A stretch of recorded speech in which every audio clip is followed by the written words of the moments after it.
할렐루야. 이 이른 새벽에도 기도의 자리에 나오신 여러분 모두를 환영하고 축복합니다. 오늘은 창세기 41장의 말씀으로 여러분과 은혜 나누기를 원합니다.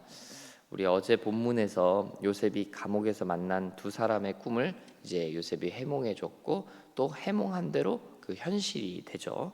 그러나 요셉은 그렇게 용한 해몽해 주는 사람 정도로만 기억될 뿐 이제 세상 가운데서 그냥 잊혀지는 것 같았습니다. 그러나 오늘 본문에서 하나님이 그를 결코 잊지 않으셨다라는 걸 우리가 알게 돼요. 사람은 항상 잊을 수밖에 없지만 하나님은 절대 잊지 않으십니다. 그 하나님의 역사하심을 오늘 본문에서 만나는 저와 여러분 되기를 원하고, 하나님께서는 오늘 본문 첫 번째 구절 보면은 만 2년이 지났다고 하는데 하나님께서는 그 요셉을 2년간 더 기다리게 하셨습니다. 우리가 그 하나님의 뜻을 알고 하나님을 더욱더 잘 기다리게 되는, 하나님의 역사하심을 만나게 되는 저와 여러분 되기를 간절히 소망합니다. 이 관원장들에 이어서 오늘은 애굽의 바로 왕이 꿈을 꾸죠. 그리고 그 꿈은 8절 말씀에 의하면 그의 마음을 번민하게 했다라는 구절이 나오죠. 여기서 번민하다라는 단어의 원어를 보니까요, 티파임 루호라는 단어가 쓰였는데, 이 원어는 단순히 우리가 생각하는 마음이 복잡했다 이 정도가 아니라 망치로 두들겨 맞은 듯한 통증을 의미한다 그래요. 그래서 마음의 불안, 혼란을 의미한다고 합니다. 바로가 그런 망치로 두들겨 맞은 듯한 통증과 불안에 시달리는 중에 있었다는 것이죠. 우리도 그런 때가 있죠. 꿈자리가 너무 좋지 않아서 어떤 때는 꿈을 그냥 꾸고도 쉽게 잊어버리는 때가 있는가 하면, 어떤 때는 꿈자리가 너무 안 좋아가지고 하루 종일 그 꿈이 나를 괴롭히고 기분이 썩 좋지가 않은 그런 때, 오늘 바로가 경험했던 범민은 그 고통이 아마 몇 배가 되는 고통을 겪었던 걸로 보입니다. 그 꿈으로 말미암아 고통스럽고 불안해서 가만히 있을 수가 없더라는 것이죠. 그래서 바로는 이 꿈을 해석하기 위해서 애굽의 용하다는 점술가들, 또 현인들, 지혜롭다는 사람들 다 불렀습니다. 그러나 그들은 바로의 마음을 안정되게 하지 못합니다. 다 소용이 없었다는 것, 백약이 무효했다는 것이죠. 이렇게 무용한 애굽의 점술가들로 인해서 어떻게 보면 이제 요셉이 설 자리가 생깁니다. 오늘날 우리가 사는 시대는 과거에 비하면 여러분 참 풍요로운 시대를 우리가 살고 있어요. 과거 시대에는 불가능했던 게 오늘날은 가능한 게 많고요. 과거 시대에는 어쩔 수 없이 그냥 아픔과 고난을 당해야 했던 것들이 오늘날에는 그렇지 않은 것들이 많이 있어요. 그러나 이런 시대에도 해결되지 않는 것이 여전히 있으니 그것은 바로 사람 마음에 있는 불안입니다. 풍요로워졌고 발전한 시대를 살고 있음에도 불구하고 사람의 마음에 이 불안한 마음들은 해결될 방법이 없더라는 것입니다. 마치 바로가 겪었던 번민, 이 티파임 루호와 같은 것이죠. 바로는 당대의 가장 거대한 나라 이집트의 왕이었고 그 나라의 신으로 여겨졌습니다. 모든 것을 가지고 누리는 사람이었다는 것이죠. 그런 그가 번민을 피해가지 못했다는 것은 사람의 불안은 풍요로 채워지는 것이 아니라는 것입니다. 그게 오늘 우리에게 가르쳐 주신 중요한 메시지예요. 사랑하는 여러분, 우리의 마음의 불안과 번민은 세상의 것들로 절대로 지워지지 않습니다. 세상의 방법 다 동원해서 돈을 의지해보고 사람 의지해봐도 해결되지 않습니다. 불안해가지고 여러 돈 써가지고 해몽가들, 또 현인들, 점수가들 다 불러봐도 절대로 지워지지 않습니다. 세상이 줄 수 있는 위로와 평안은 반드시 한계가 있음을 기억해야 합니다. 불안과 번민을 이겨내는 힘은 그럼 어디 있는 것입니까? 오직 영원한 사랑이신 주님께 있는 것입니다. 그 주님을 향한 믿음이, 신뢰가 오직 번민을 해결케 하는 키가 되는 것입니다. 두려움을 내쫓는 힘은 사랑에 있고 그 사랑의 주인은 바로 주님이신 것이죠. 그 주님을 믿는 것, 주님을 신뢰하는 것, 그것이야말로 이 우리의 삶에 있는 티파임 루호를 해결할 수 있는 유일한 키가 되는 것입니다. 여러분, 가진 것이 많아서 능력이 뛰어나서 평안을 누릴 수 있는 것이 아니라 고난이 여전히도 있고 근심의 거리들이 여전히도 있고 염려가 있고 슬픔이 있지만 믿음이 있으면 극복이 가능하다, 믿음이 있으면 이겨낼 수 있다라는 사실을 여러분 마음 가운데 깊이 기억하시는 여러분 되시기를 바랍니다. 바로 왕의 근심하는 것을 보고 이 술관원장이 요셉을 바로에게 추천합니다. 그리고 14절을 보면 바로 왕이 요셉을 불러들이죠. 노예일 뿐 아니라 죄수 신분이었던 요셉, 노예만 해도 너무 낮은데 그 노예 중에서도 죄수된 노예를 이집트에서 가장 비천하다고 말할 수 있는 그 요셉을 오늘 하나님께서는 애굽에서 가장 높은, 감히 누구도 쳐다볼 수 없는 바로왕 앞에 세우십니다. 하나님이 일으키시는 반전의 역사가 이제 시작되는 것이죠. 요셉은 조금 전까지만 해도 그냥 죄수의 신분으로 생을 마감할 수밖에 없는 절망적인 상황 가운데 있었던 사람이에요. 술 관원장의 꿈을 해석해 줄 때에는 자신의 누명을 이제 벗을 수 있다라는 신락 같은 희망을 가졌는지도 모르지만 이제 그런 기대도 더 이상 꿈꿀 수가 없는 사람이었거든요. 그러나 하나님은 그렇게 세상에서 완전히 잊혀진 것 같았던 요셉을 잊지 않으셨습니다. 그를 끝까지 기억하시고 붙드셨습니다. 그리고 마침내 그를 구원하실 때가 찾아옵니다. 사랑하는 여러분, 세상으로부터 잊혀진 것 같고 더 이상 희망이 없어 보인다 생각이 들 때 희망이 완전히 사라진 것이 아님을 여러분 기억하시기 바랍니다.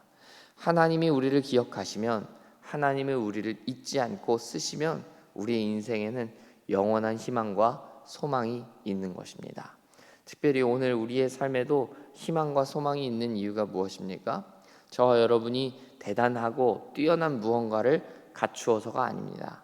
하나님이 저와 여러분을 오늘도 기억하시고 붙들고 계시다는 사실 때문입니다. 그렇다는 이야기는 하나님이 신실하시다면, 하나님이 변치 않으신다면 우리의 삶에는 희망이 절대 끊어지지 않는다는 이야기겠죠. 우리의 삶의 소망이 되시는 주님을 그렇게 붙들게 되는 오늘 하루 되시길 바랍니다. 저와 여러분 삶에 별로 소망이 없지만 하나님이 계시기 때문에 소망이 있음을 선포할 수 있는 것입니다. 여러분 그 믿음으로 살아내는 여러분 다 되시기를 간절히 축복합니다. 15절에서 요셉은 바로 앞에 서게 되고 바로가 요셉에게 이렇게 얘기합니다. 너가 그렇게 꿈을 잘 해석한다며? 근데 너 꿈 잘 푼다는 이야기 듣고 내가 너 불렀다. 이런 얘기하니까 16절에서 요셉은 어떻게 대답합니까? 하나님께서 바로에게 편한 대답을 주시리이다. 이 말인즉슨 그 바로의 꿈을 해석하는 건 누구라는 거예요? 하나님이시다. 이 얘기를 오늘 요셉이 하는 거예요.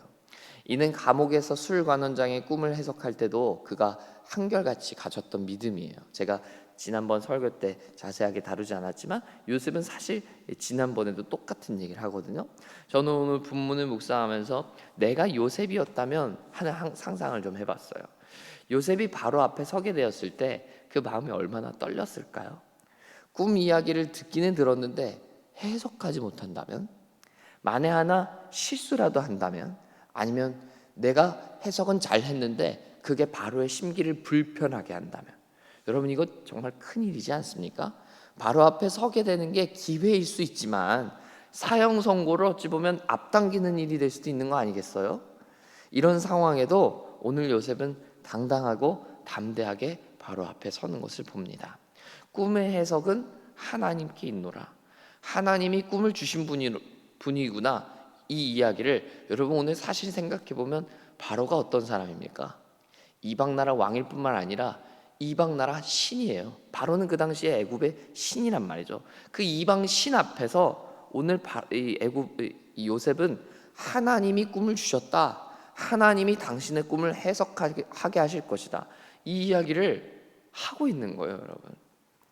저는 우리 크리스찬들은 이렇게 당당할 수 있다고 믿고 또 당당해야 된다고 믿습니다. 우상 숭배를 일삼으며 하나님을 믿지 않는 이들 앞에서 세상을 다스리시는 분은 하나님이시라고, 하나님만이 왕이시라고 당당하게 선포할 수 있어야 되는 것입니다. 내 이야기가 거슬리게 해서 그 마음을 심기를 불편하게 해서 죽으면 죽으리라 당당하게 선포하는 것입니다. 왜요?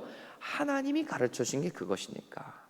우리는 하나님의 말씀을 통해 우리에게 가르쳐 주시는 하나님이야말로 진리 되심을 믿기 때문입니다. 믿음이 담대함을 주고 믿음이 우리에게 용기를 주시는 것입니다.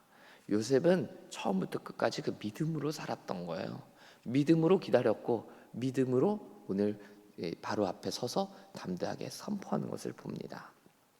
사랑하는 여러분, 우리가 상대하고 우리가 앞에 서야 되는 세상은 힘도 강하고 무섭기도 한 존재입니다.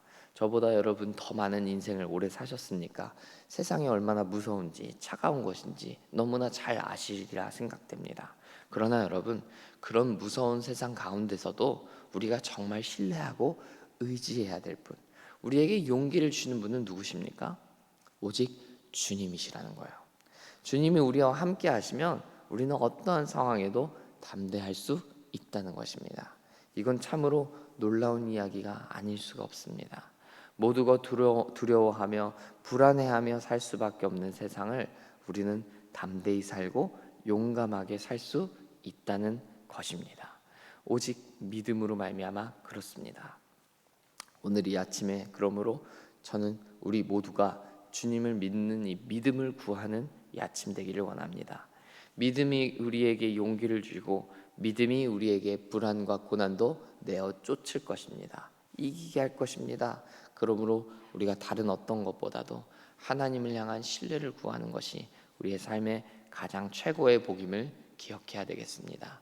여러분, 그 믿음을 구하고 그 믿음으로 말미암아 담대함과 용기를 얻는 저와 여러분 오늘 아침 이 하루가 되기를 간절히 소원합니다. 함께 기도하겠습니다. 좋으신 아버지 하나님, 우리의 삶에 찾아오셔서 믿음을 부어 주시기를 원합니다. 우리의 삶에 여전히도 두려움이 있고 불안이 있고 또 근심거리도 있지만 그럼에도 불구하고 하나님께서 우리를 붙들고 계시고 하나님 우리를 절대로 잊지 않으시고 하나님 때를 따라 나타나셔서 반전의 역사, 기적의 역사를 나타내실 것을 우리는 신뢰합니다. 그러므로 우리가 끝까지 하나님만 의지하고 하나님만 바라볼 수 있는 하나님의 사람들 다 될 수 있도록 은혜를 베풀어 주시옵소서. 하나님, 이 아침에 주님을 향한 굳건한 믿음을 허락하여 주셔서 담대하게 용기 있게 세상 앞에 서게 하여 주시고 두렵고 떨리는 마음으로 설 것이 아니라 하나님이 내 뒤에서 나를 붙들고 계시다고, 나를 지켜주고 계신다고 하는 그 믿음 가지고 담대하게 씩씩하게 또 활기 있게 오늘 우리의 삶의 자리로 돌아갈 수 있도록 하나님 우리를 붙들어 주옵소서. 예수님의 이름으로 기도합니다. 아멘.